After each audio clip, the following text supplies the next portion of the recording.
이제 오늘 본문은 이스라엘 백성들이 이제 홍해 사건을 다 겪고 난 이후에 그 홍해를 건너서 나오고 나서부터 이루어지게 되는 일들입니다. 실질적으로 이제 애국과는 공식적으로 완전히 관계가 끝이 났어요. 이제 이스라엘 백성들과 하나님과의 동행이 시작이 된 겁니다. 이제 자, 그래서 19절에서는 이와 같이 바로의 말과 병과 마병이 함께 다 바다로 들어갔다. 그리고 여호와께서 바닷물을 그들에게 되돌려 흐르게 하셨으나 이스라엘 자손은 바다 가운데서 마른 땅으로 지나갔다 라고 지금까지 있었던 사건을 아주 간략하게 이렇게 적어주고 있습니다. 우리가 일단 여기서 볼 것은 바로 이스라엘 백성과 애굽 군대, 바로와 애굽 군대와의 차이예요. 보면 바로의 말과 병거와 마병을 하나님이 바다 가운데에서 완전히 그들을 수몰시키셨다. 그런데 이스라엘 자손은 바다 가운데서 마른 땅으로 지나갔다. 이렇게 대조적으로 보여주는 거죠. 자, 누구를 위하여 싸우시는 하나님? 이스라엘을 위하여 싸우시는 하나님이라는 사실을 기록하고 있는 거예요. 자, 여기서 또 봐야 될 건 뭐냐면 이 사건을 이스라엘 백성들은 산 체험을 다 했다는 거예요. 자기들의 눈앞에서 상식적으로 벌어질 수 없는 일들이 지금 모두 일어나가지고 그들의 생명을 위협하던 애굽왕 바로와 그의 군대 모든 전차병들을 완전히 하나님께서 바다 가운데로 그냥 몰아가지고 그들을 다 수장시켜 버리신 거죠. 그런데 어때요? 이스라엘 백성들은 바다 가운데서 마른 땅으로 지나갔다라고 이렇게 기록을 해놓고 있는 거죠. 그러니까 이스라엘 백성들은 지금 다 경험을 한 거예요. 그렇죠? 다 본 거죠. 실제로 바다가 갈라지는 것도 봤고 제부도 아니에요. 여러분. 무슨 모래 톱이 드러나게 되고 뭐 간조와 만조 무슨 밀물 썰물 이런 얘기 아닙니다. 하나님이 그냥 있는 바다를 그냥 가르신 거예요. 그거를 이스라엘 백성들이 다 봤다는 사실에 우리가 주목을 해야 됩니다. 자, 그러고 나서 이제 20절부터는 이스라엘 백성들이 찬양을 하는데 지금까지 이제 8절까지는 모세가 이스라엘 백성들과 함께 찬양을 했죠. 근데 이제 20절부터는 아론의 누이 선지자 미리암이 소고를 잡고 또 모든 여인도 그를 따라 나왔다 이랬어요. 이 모습을 가만히 보면 이런 형식인 것 같아요. 먼저는 남자들이 다 찬양을 하는 거야. 모세와 함께 하나님 이러면서 막 찬양을 했는데 그 다음 두 번째 2절은 누가 하냐? 미리암과 모든 여인들이 또 하는 거예요. 보통 여자들은 뭐 성경에 자주 등장은 안 하죠. 그렇죠? 그런데 여기서 보면 먼저 모세와 이스라엘 백성이 찬양이 끝나고 그 다음 2차로 이제는 여인들이 다시 또 나와가 춤을 추고 막 찬양하기 시작하는 거예요. 그냥 하는 게 아니라 소고, 이거는 말하자면 탬버린을 얘기하는 겁니다. 탬버린. 자, 이 탬버린을 치면서 이제 뭐 춤을 추면서 찬양하는 거죠. 여기 조금 그렇게 연상을 하셔야 됩니다. 이럴 때는 이제 얼마나 즐거웠겠어요, 그죠? 사지에 몰려 들어갔다가 하나님이 자기들 눈앞에서 물이 갈라지는 것 속에 마른 땅으로 걸어가게 하셨는데 정작 애굽왕 바로와 그 모든 병거들은 하나님이 바닷물로 다 쓸어버려 주잖아요. 이거를 다 쳐다보고 있는 거 아닙니까? 찬양 이렇게 하지 않을 수가 없죠. 그러니까 막 전부 다 온 이스라엘이 야단이 난 거예요.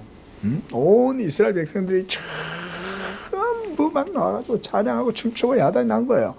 이제 여자들 편에서는 대장이 누구예요? 미리암이 여자들 중에서는 이제 지도자고 대장이 된 거예요. 근데 여기 보니까 미리암을 선지자다라고 이렇게 이제 기록을 해놨는데 주석가들의 내용을 보니까 이것에 대해서 크게 이제 의미는 부여하지 않아요. 뭐 선지자라고 하는 명칭을 어떤 지도자 보면 여자들이 미리암의 뒤를 모두 다 따라 나왔다 그러잖아요. 그런 거 봤을 때 이제 이 미리암 누님은 말하자면 이제 내명부 이 안악들의 이제 지도자인 거지. 모세하고 뭐 아론하고 그 여자들이 옛날에는 같이 뭐 이렇게 안 하잖아요. 근데 미리암은 여러 여자들이 이제 미리암은 언니 이러면서 이제 다들 따라다녔을 거 아니에요. 그러니까 같이 나와서 막 춤추는 거예요, 이렇게. 지금 이제 그런 장면입니다. 그래서 20절에 보면 자세하게 그 내용이 표현되어져 있죠. 미리암이 손에 소고를 잡음에 이 말은 야 노래하자 이 말이죠. 손에 잡았다는 얘기잖아요. 야 우리도 찬양해야지 이렇게 있을 수가 없잖아. 찬양하자 하고 소고를 잡으니 모든 여인도 그래 우리도 다 찬양하자 이러면서 나와서 소고를 잡고 춤을 춥니다. 이것이 이제 이스라엘의 풍습이 이런 데서부터 생겨납니다. 물론 뭐 그 이전에도 이제 뭐 이런 풍습이 있긴 하죠. 우리가 흑인 연가 있잖아요. 그렇죠? 흑인들의 슬픔의 역사. 얼마나 노예 생활을 하면서 괴롭겠어요. 그런데 그런 슬프고 한스러운 그런 것들 속에 이제 이런 음악의 어떤 풍습이 생겨나는 거죠. 뭐 우리나라 우리 민족도 그렇죠. 우리 민족은 어떤 풍입니까? 제가 한 곡 할까요? 급급 완료하시네. 한마는 이거잖아. 우리나라는 그렇죠. 그리고 어떤 할머니가 막 이러면서 뭐 라디오에서 뭐 저거 근데 뒤에 이제 설명을 해주죠. 이 노래는 갯벌에서 조개를 캐고 있는 할머니의 노래입니다. 이러면서 한단 말이에요. 말하자면 지금 이런 내용인 거예요. 다들 역사적 현장을 지금 경험했기 때문에 역사적 증언을 이런 식으로 남기는 거예요. 하나님이 우리를 위하여 구원해 주셨어. 우리가 막 콘에 몰려가지고 완전히 죽을 줄 알았는데 하나님의 기적 같은 능력으로 베풀어가지고 저 애굽왕 바로와 모든 군대는 싸그리 다 하나님이 멸망시키고 우리는 마른 땅을 건너가게 하신 거야. 이게 찬양의 가사 내용이 되겠죠. 마른 땅을 건너가게 했다는 게 여기서 저는 포인트라고 봅니다. 이 본문 말씀에서 19절 말씀 다시 한번 보세요. 하반절에 보면 이스라엘 자손은 뭐라고 돼 있어요? 바다 가운데서 마른 땅으로 지나갔다. 이게 그들의 찬양의 내용인 거예요. 자, 여러분 이 찬양의 내용과 이 출애굽 사건을 잘 기억해 놓으십시오. 앞으로 이스라엘의 모든 역사 속에 시편 속에 항상 이것은 찬양의 가사입니다. 여호와를 찬양하라. 그가 애굽왕 바로와 그 말탄 자들을 꺾으셨도다. 여호와의 인자하심과 그의 자비하심을 찬양하라, 송축하라. 계속 이것은 후대에 가서도 계속 이스라엘 백성들에게 있어서 찬양의 가사가 됩니다. 그만큼 역사적으로 중요한 사건이었고 실제적인 사건이었던 거죠. 홍해 사건이 뭐 이렇게 성경의 비신화하, 뭐 불투마이나 이런 사람들이 이 역사적 사실로 안 보죠. 여러분, 이스라엘 사람들이 어떤 사람들입니까? 이스라엘 사람들처럼 역사적이고 실증적인 사람들은 세상에 없습니다. 이스라엘 사람들이 왜 그렇게 역사적이고 실증적인 사람들인지 아세요? 그 사람들 굉장히 현실적인 사람들이거든요. 이스라엘 사람들 계산은 못 따라갑니다. 이스라엘 사람들은 계산 철저히 한 사람들입니다. 그런 게 어디서 생겼을까요? 이런 역사 속에서 만들어진 거예요. 그저 애굽에서 노예 생활을 하는 대로 내버려 놓으면 그들은 아마 이름 없는 한 부족민이나 민족으로 있다 그냥 사라지는 거죠. 그런데 하나님이 그들을 계속해서 붙들어주고 인도해 주셨기 때문에 이들이 보존된 거잖아요. 그 과정 속에 이들이 깨닫고 배우게 된 게 뭐냐면 역사는 장난이 아니다라는 거예요. 역사는 거짓말이 아니다라는 거예요. 그러니까 지금도 이스라엘 사람들은 뭘 해도 확실하게 하는 거예요. 이 교훈을 수천 년 전부터 역사 속에 배웠기 때문에 그런 겁니다. 그래서 이스라엘 사람들이 어디를 가도 이 사람들은 항상 정확하고 막 괜히 사변 같은 데 빠져갖고 엉뚱한 생각하고 엉뚱한 짓하고 이런 사람들 아니에요. 이스라엘 사람들은. 이스라엘 사람들은 철저히 계산하고 계산한 대로 행동하고 경험한 대로 그 교훈을 반드시 실천하는 사람들입니다. 저는 우크라이나의 젤렌스키 대통령 그 사람이 유태인이잖아요. 근데 보세요. 그 지도력이 이 사람이 웃기는 건 또 잘 웃겨. 개그맨이었잖아요. 개그맨이었는데 이렇게 전쟁이 터졌을 때 보세요. 실제적으로 머리를 쓰고 전략을 쓰고 행동하고 할 때 얼마나 실제적입니까? 모든 그의 리더십이 곳곳에 다 되는 거예요. SNS를 통해서 미디어를 통해서 활용할 건 활용하고 적절하게 전략을 짜가지고 곳곳에 요인들을 배치하고 이런 것들을 보세요. 우리가 1년이 넘으니까 이제 그런 것들이 보이잖아요. 젤렌스키는 푸틴처럼 머리 안 돌리죠. 푸틴은 앞도 뒤도 없죠. 그렇죠. 머리가 허리에 붙었는지 발이 머리에 붙었는지도 모르도록 행동하잖아요. 근데 젤렌스키는 어때요? 그런 것도 안 보이잖아요. 마치 유령처럼 있는데도 할 거 다 하면서 전쟁을 진두지휘하잖아요.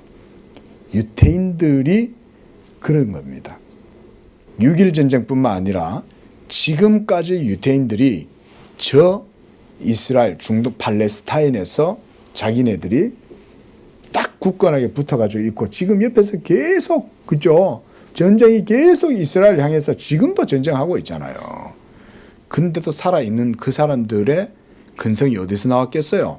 이런 수천 년 역사의 경험에서 나오는 거예요.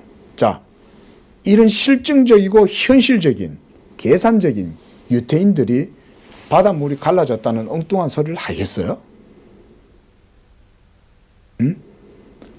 경험하지 않았다면 절대 할 수 없는 겁니다. 여대 엄한 계산기 갖다 놓고 이스라엘 사람들을 아무렇게 얘기하니까 그렇지 이스라엘 사람들 절대 그런 것 갖고 엉뚱한 소리 할 사람들이 아니에요. 만약 그런 역사에도 없었던 얘기를 했다 손 쳐봐요. 실제가 아닌 거예요. 그렇죠? 실제가 아니라고 생각을 하고 우리가 보면 이스라엘 백성들이 자기들 후손들한테 그렇게 가르치겠어요? 그렇게 가르치면 그 자손들도 엄한 사람들 되잖아요. 이스라엘 백성들은 탈무드도 가르치고 그런 사람들이니까 거짓말은 안 가르쳐요. 여기에 나오는 지금 이 홍해가 갈라지는 이 사건은 역사적인 사실이었던 거예요. 그러니까 수천 년 역사 이후에 계속해서 이 사건을 언급하는 거예요. 이게 사실이 아니라면 역사는 반드시 문제를 일으킵니다. 거짓된 역사와 무지한 역사는 반드시 그 열매를 맺게 됩니다. 예? 일본 거짓말 잘 치잖아요. 그렇죠? 일본 거짓말 잘 치고 거짓말 잘 치는 사람들 많거든요. 죄송하지만 반드시 그 열매는 다 거두게 됩니다. 거짓말은 비역사적인 거기 때문에. 그런데 하나님이 홍해를 갈라서 이스라엘 백성들을 바다 가운데에서 나가게 하신 이 사건을 이스라엘 백성들로 하여금 친히 경험하게 해서 그들의 뇌리에 절대 지워질 수 없도록 하나님이 분명하게 문신 새기듯이 그냥 이 사건을 그런 식으로 지금 하시는 거예요. 자, 우리가 지난 시간에 그렇게 하신 이유에 대해서 봤어요. 그렇죠? 하나님이 자기의 영광을 드러내실 뿐 아니라 믿음 없는 이스라엘 백성들에게 각인을 시켜주는 거예요. 이렇게 하지 않으면 어떻게 하겠어요? 우리가 했다 그러고 하나님이 했겠어? 어쩌다 매출하기 하나 떨어지면 뭐 자연의 현상으로 어떻게 생겼겠거니 이런 식으로 생각하는 거죠. 하나님이 그렇게 하시는 걸 미연에 방지하시는 겁니다. 자, 이러면서 찬양의 형식으로 남자들이 노래를 부른 다음 여자들이 나와서 이제 찬양하고 21절에 미리암이 그 자기를 따라 부르는 노래를 부르고 있는 그 여인들을 향해서 서로 화답체예요. 화답체. 우리말로는 이걸 응답가장이다 이렇게 표현을 합니다. 예, 한마디로 일종의 노래를 부르는 일종의 형식입니다. 이게 뭐 우리가 보면 뭐 뮤지컬이나 이런 데도 보면 이런 것도 있잖아요. 그렇죠? 되게 드라마틱하고 극적인 그런 식으로 이제 하고, 인도인들은 영화를 만들 때 보면 노래를 엄청 많이 부르더라고요.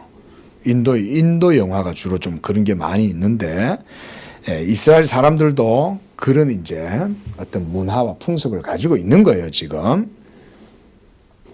자, 중요한 건 왜 이렇게 이들이 찬양을 했겠냐는 거예요. 실제로 봤으니까 이렇게 찬양을 하는 거지. 안 보고 이렇게 찬양을 하겠냐고요. 이렇게. 22절, 모세가 이제 홍해에서 이스라엘을 인도해서 드디어 광야로 들어갑니다. 수르 광야로 들어갑니다. 거기서 며칠을 걸었어요? 며칠을 걸었어요? 사흘. 자, 사흘 길을 걸었어요. 그런데 갔는데 물을 얻지 못했어요. 자, 우리 말에도 보면 뭐 작심삼일 뭐 이런 말 있잖아요. 응? 이스라엘 백성들의 믿음의 한계는 며칠? 사흘인 거예요. 3일 지나니까 어때요? 홍해의 구원의 감격과 기쁨과 그 환희는 싹 사라졌죠. 싹 사라지고 그들은 이제 새로운 문제에 직면했습니다. 무슨 문제입니까? 물을 얻지 못하니. 이것이 모세가 의도적으로 기록을 하고 있는 거예요. 23절에 마라에 이르렀다 그랬어요. 마라다 하는 말은 쓰다 이 말인 거예요. 그런데 그건 물이 써서 마시지 못하겠으므로 그 이름을 마라라 하였더라 그랬는데, 광야길을 사흘 동안 갔으니까 얼마나 목이 말라서 죽을 것 같잖아요.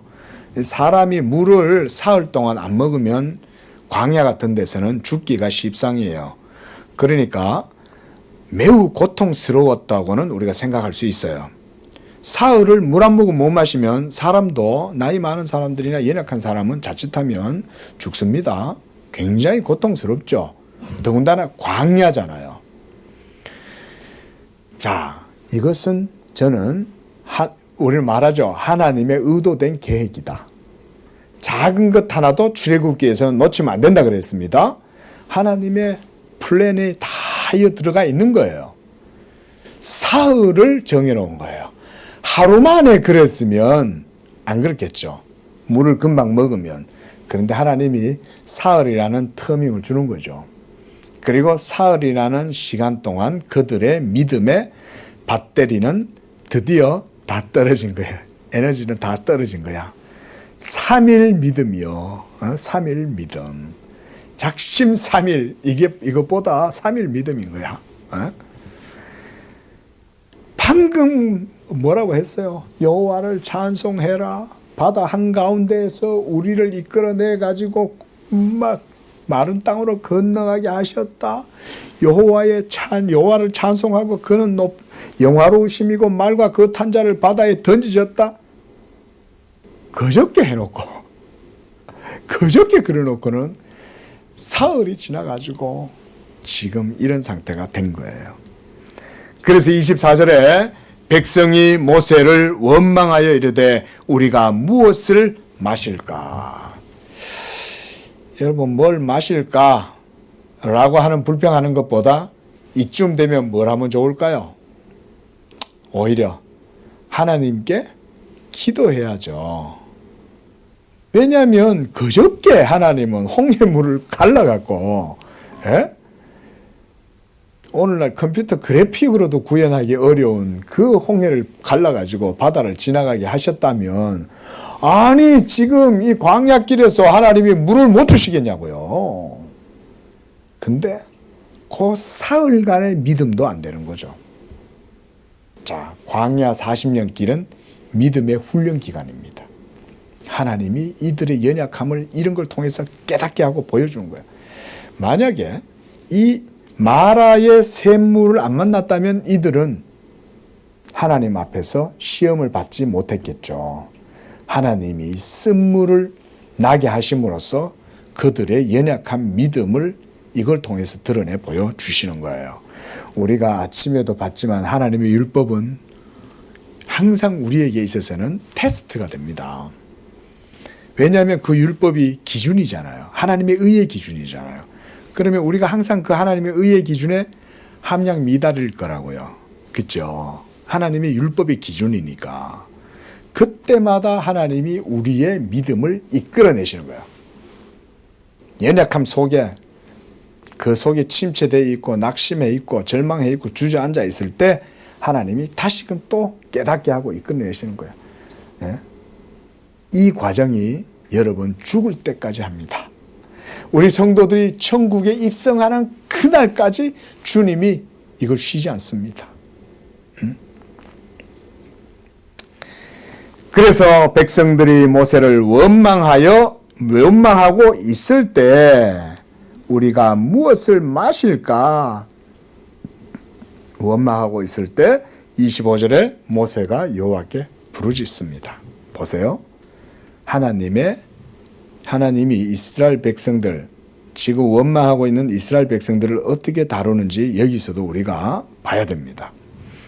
하나님이 모세의 기도에 응답을 해 주십니다. 그리고 그 방법이 뭡니까? 25절에 자, 우리 25절 읽겠습니다. 시작. 모세가 여호와께 부르짖었더니 여호와께서 그에게 한 나무를 가리키시니 그가 물에 던지니 물이 달게 되었더라 그랬습니다. 하나님의 방법은 딴 거 없습니다. 하나님이 지정하시는 한 나무, 야 저기 나무 있지? 저 나무의 가지를 끊어가지고 그거를 물에 던져.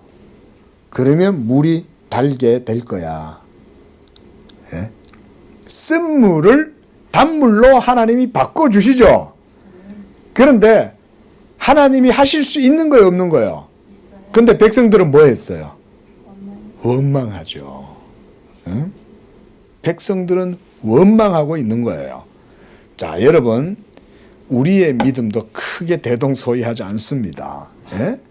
우리의 믿음도 매나 거기서 거기에요.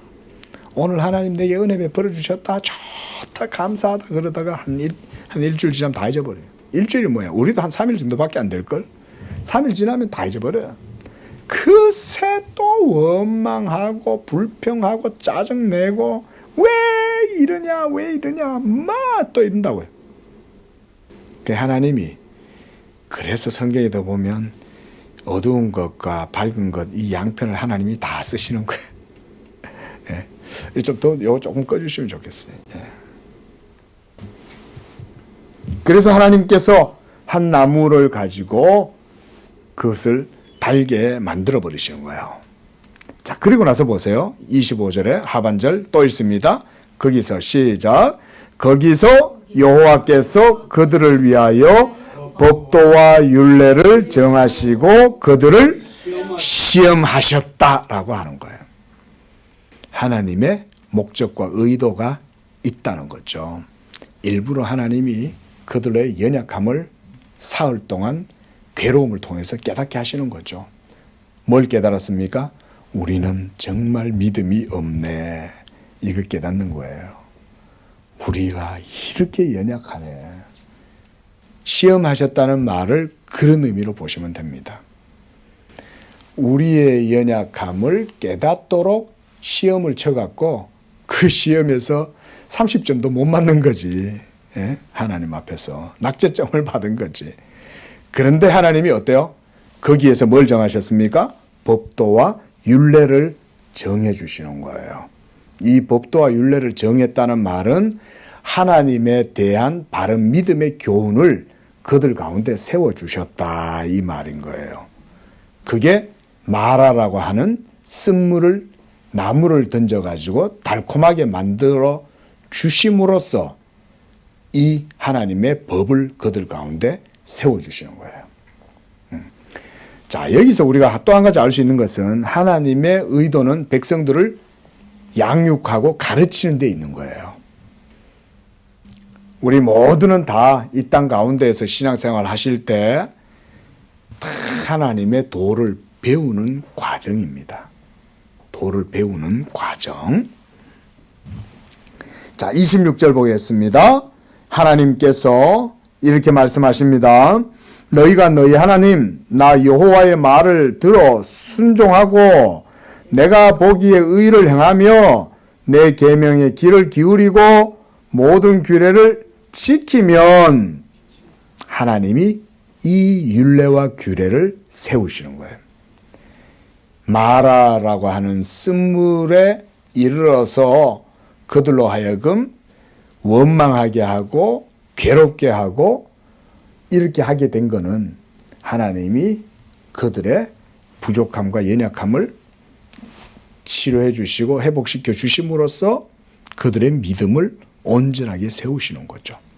자, 여기서 이제 그들이 깨달아야 할 교훈이 뭘까요? 바로 26절이 그 교훈인 거예요.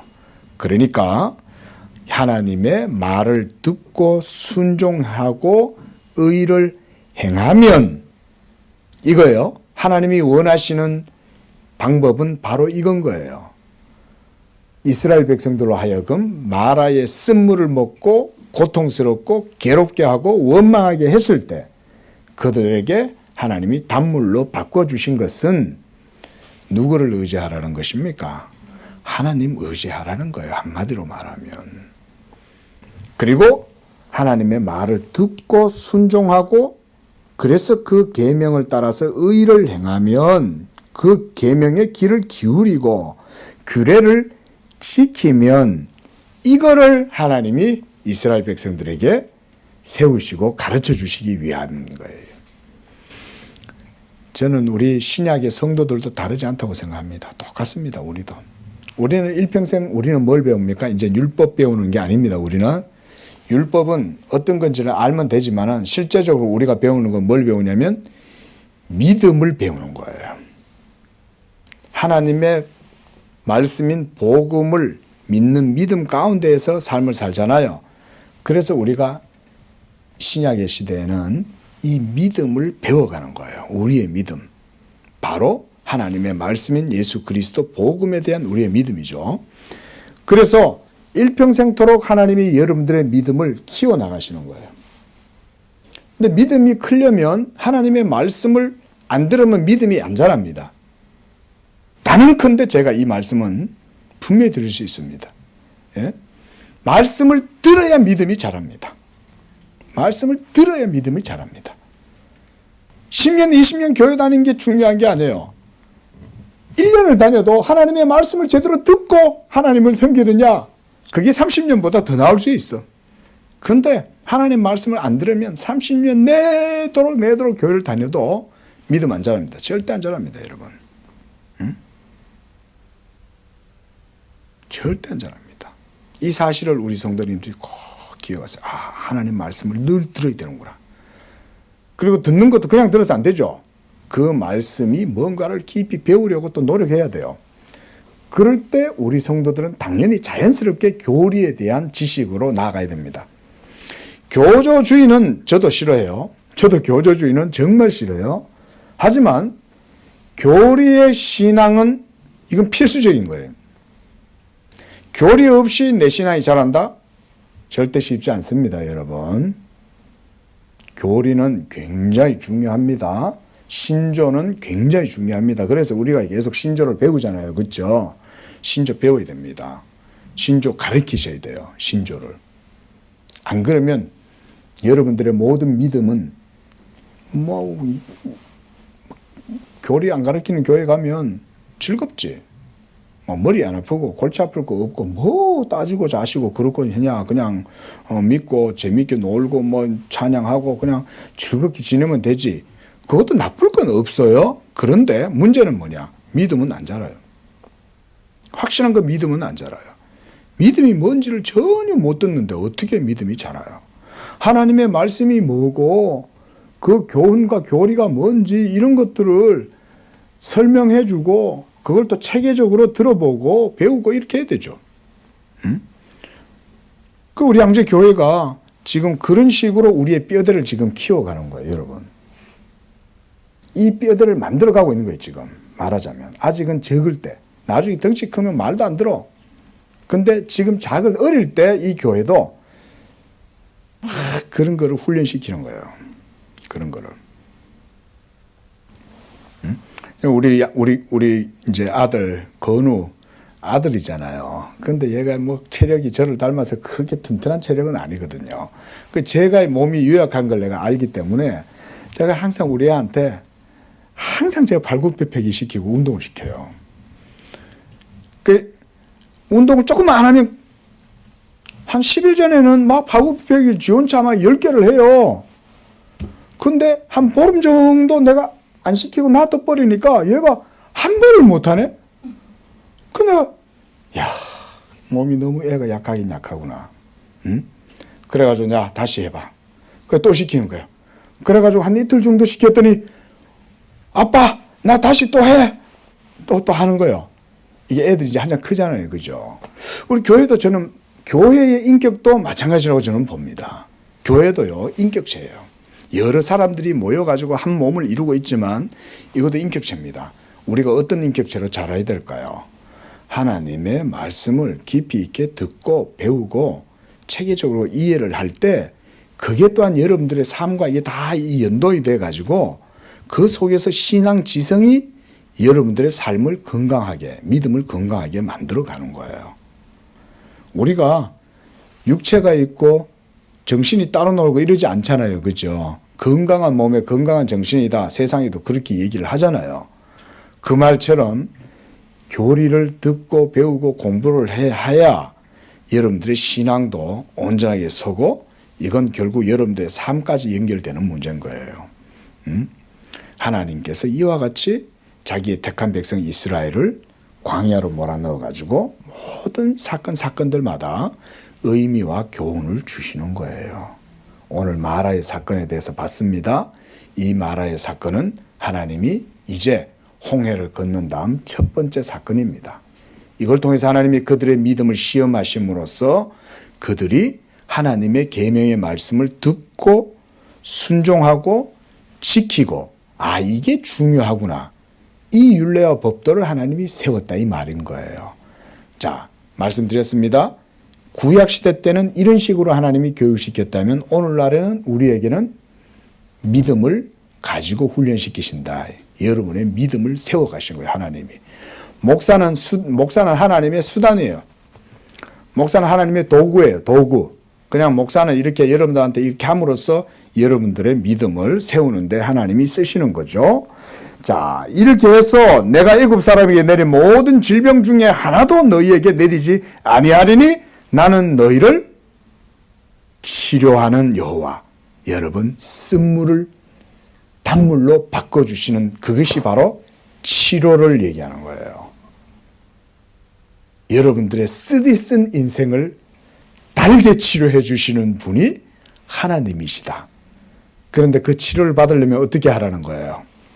하나님의 말씀을 듣고 순종하고 지켜서 그 계명의 법도를 지키고 나아가면 귀 기울이면 하나님이 우리를 치료하신다. 이게 마라의 사건의 교훈이에요. 하나님이 이거 주시려고 그렇게 하신 거예요. 자, 이제 이 사건이 끝나고 난 다음 하나님이 어떻게 하십니까? 27절 함께 읽습니다. 시작. 그들이 엘림에 이르니 거기에 물샘 12과 종려나무 이런 그루가 있는지라. 거기서 그들이 그 물 곁에 장막을 치니라. 자, 보세요. 하나님의 스텝이 어떻게 이루어져 가는지. 하나님이 그냥 그대로 이 엘림으로 그들을 인도하셔도 되잖아요. 왜냐하면 여기는 사막인데도 놀랍게도 오아시스가 있는 데인데 보통 오아시스가 아니야. 보니까 물샘 몇 개가 있어요. 12개나 있어. 각 지파마다 그냥 우물이 한 개씩 다 있어. 그리고 종려나무가 몇 개나 돼요? 70그루나 되는 거야. 얼마나 샘이 풍족하겠어요. 예? 사막 가운데 있는 오아시스를 하나님이 미리 다 예비해 놓으셨는데도 먼저 마라로 지나가게 하시는 거지. 그래가지고는 원망하게 하고 고통스럽게 하고 괴롭게 해서 그들의 믿음이 얼마나 연약한지 깨닫게 하신 다음에 하나님이 치료해 주시는 거죠. 나무를 꺾어서 달게 만들고 단물을 먹었을 때 비로소 하나님이 우리에게 이 모든 단물을 주시는구나. 하나님이 우리를 치료하시는 분이구나. 우리가 그 하나님의 말씀을 들어야 되는구나. 그의 계명을 지키고 그의 법도를 준행하고 그 가운데 행해야 되는구나 라는 것을 하나님이 다 가르치신 다음에 이와 같이 복된 길로 인도하시는 거죠. 엘림에 이르러 물샘 12과 종려나무 70가지 그들이 거기에 장막을 쳤다. 예. 하나님께서는 이스라엘 백성들을 이런 과정 속에 선하게 인도하시고 우리들도 신앙생활 하시다가 힘들고 어려운 일들이 있을 때가 있습니다. 그렇죠? 여러분 그때마다 하나님이 여러분에게 원하시는 게 뭘까요? 원망, 불평 이거 답도 안 나와요. 그렇죠? 실제로 예수 안 믿는 사람들도 그렇게는 말을 안 해요. 그 한간에 보니까 김창옥 씨 아시나요? 유명하죠. 그분 크리스찬이시잖아요. 근데 저도 한 번씩 그분이 하는 그 이제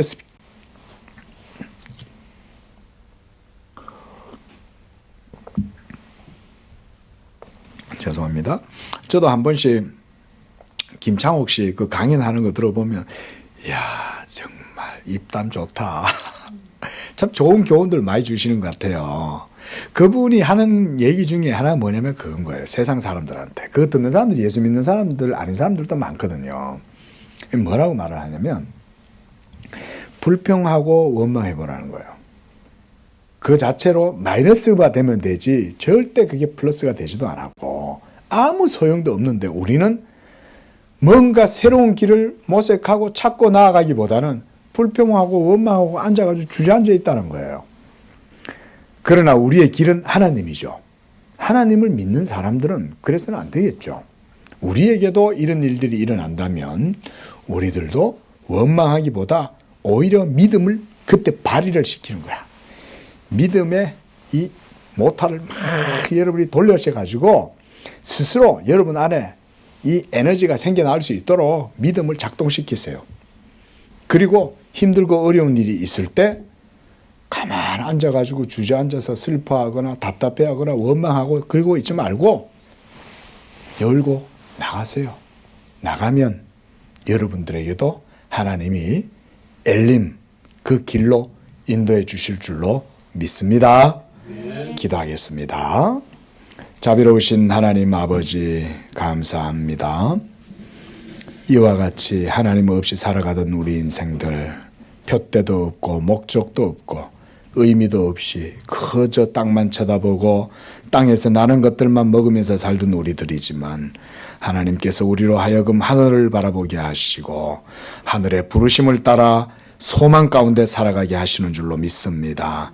우리 양재교회 성도님들 모두가 다 이와 같이 하나님 주신 믿음 굳게 붙들고 하나님 약속의 말씀 의지하여 하나님이 선하시다는 것을 믿고 도우심을 믿고 담대하게 발걸음 한 걸음 한 걸음 걸어 나아갈 수 있는 그런 복된 믿음들 되게 도와주시고 우리 성도들 행할 때마다 하나님의 열어주시는 역사, 형통케 하시는 역사, 도우시고 함께 하시는 역사를 경험할 수 있도록 축복해 주시옵소서. 예수님의 이름으로 기도합니다. 아멘.